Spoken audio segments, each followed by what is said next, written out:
আসসালামু আলাইকুম প্রিয় দেশবাসী। দর্শন বলাক্কার রাজাকার মুক্ত বাংলাদেশ গর্ব, দানের শীষে ভোট দিব, দানের শীষে ভোট দিব, স্বাধীনতার পক্ষে থাকব।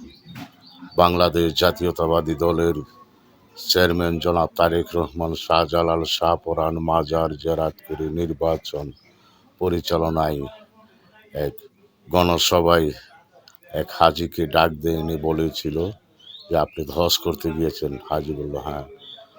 কাবার মালিককে? হাজি বলে আল্লাহ।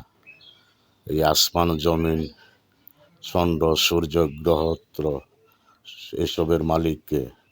আল্লাহ। বেহেশতের মালিক আল্লাহ, দোজকের মালিক আল্লাহ। এসব বলাতে জামাতের গায়ে আগুন লেগে যায়।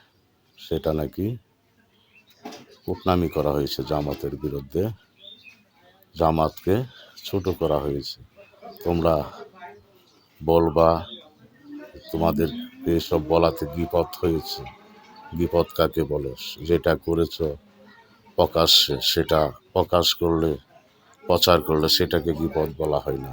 তুমি গোপনে করেছো, সেটা প্রকাশ করলে বিপদ বলা হয়।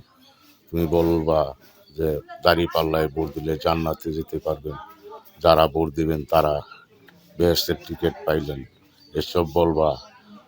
আর ফেরাউন, নমরুদ, আবু জাহেল বলা যাবে না। এটা কোন কোরআনে, কোন হাদিসে আছে যে যার কর্ম সেটা বলা বা প্রকাশ করা? যে কোনো ওয়াজ মাহফিলেও করতেছে। ফেরাউন, নমরুদ, আবু জাহেলের ও এই যে এজিদ, সীমার এজিদে নবীর বংশ ধ্বংস করেছে, হাসেন হোসেনকে শহীদ করে দিয়েছে। সেই ইসলাম বাংলাদেশে তোমরা কায়েম করতে চাও, তাও করা দেওয়া হবে না। তোমরা বাংলাদেশের আল্লাহর অলিগণের মাজার ভাঙছ, দর্শন বলাৎকার, যা খুশি তাই করে বেড়াচ্ছ। তোমাদেরকে বাংলাদেশে নির্বাচন করতে দেওয়া হচ্ছে, সেটাই বাংলাদেশের সংবিধান ও ৭১-এর সেটা ছোট করা হচ্ছে। তোমরা ৭১ সময় বাংলাদেশের বিরোধিতা করেছ, মা বোনদের ইজ্জত নিয়েছে, অনেক লোকজন খুন হয়েছে তোমাদের কারণে। তোমরা যদি এসব কর্ম না করতা, মা বোনদেরকে নিয়ে পাঞ্জাবি বাহিনীর হাতে তুলে দিয়েছ।